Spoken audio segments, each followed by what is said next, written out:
Hello, my name's Irene Zamorano, and I'm from Southern California. You see, I bought the lie that abortion was a quick fix, and I'm here today to tell you that abortion is not a quick fix, but instead it's a lifetime of consequences. When I lay down on that gurney in that cold room, the abortionist administered a chemical into my belly. And instantaneously, my daughter started kicking, twisting, and punching me. You see, I was 24 weeks pregnant when I decided to end the life of my child. I was confused and felt all alone. Right after, and I mean right after, a couple minutes later, after they administered the chemical, they took me to another room where there were several other ladies in there on gurneys on their side, silently crying. They gave me a little cookie, orange juice in a little paper cup, and 30 minutes later they said I could leave and come back the next day, because you see, when you're that far along, abortion is a multi-day process. Well, I was so horrified at what I experienced, I couldn't go back. I left that abortion clinic, went home, told my mother what I did. She had absolutely no idea because nobody knew I was suffering. I was scared, I was confused.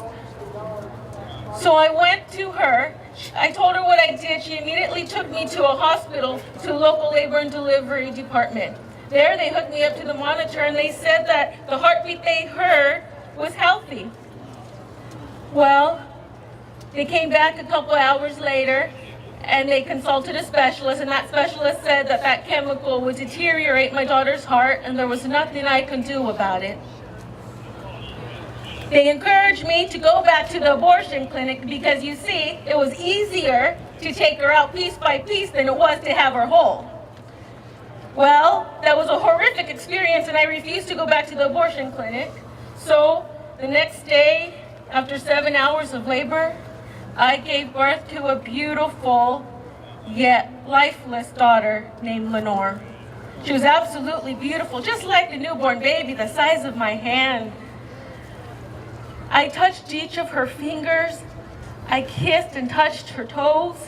I wrapped her up like a little burrito. I held her and I looked down on her and the tears were falling from my eyes onto her face. And I said, "Mom, sorry. I was scared. I was confused. I didn't know what else to do. I'm sorry." My family spent some time with her. And a couple hours after, the nurse came in and it was time for us to say goodbye. So I kissed my daughter. And I said, "Until I see you again, I love you." And the nurse walked her out. And a few days later, we were left with the daunting task of planning her funeral. So a few days later, I had her funeral, and I thought I would never talk about it because, you see, I told my extended family that I had a stillborn baby, that something was wrong with it, because I didn't know I would ever say anything about the abortion I had. I thought it was going to be my secret forever. So I decided in 2010 I couldn't take the pain of suffering anymore. So I was honest with my children. I had 7 children. I was honest with my 7 children. And I had to tell them that the same mother they knew, who was overprotective of them, who nurtured them, who fed them, who danced with them, was the same mother that ended the life of their sibling, was the same mother that robbed them from ever playing with her, bonding with her, feeding her.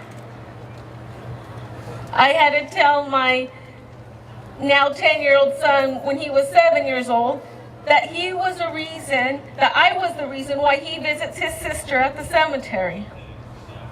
You see, abortion is not liberating. It is absolutely humiliating. It is absolutely destructive. It just not only kills the innocent life inside you, but it damages the mother. Not just the mother, but the father and the kids and the family.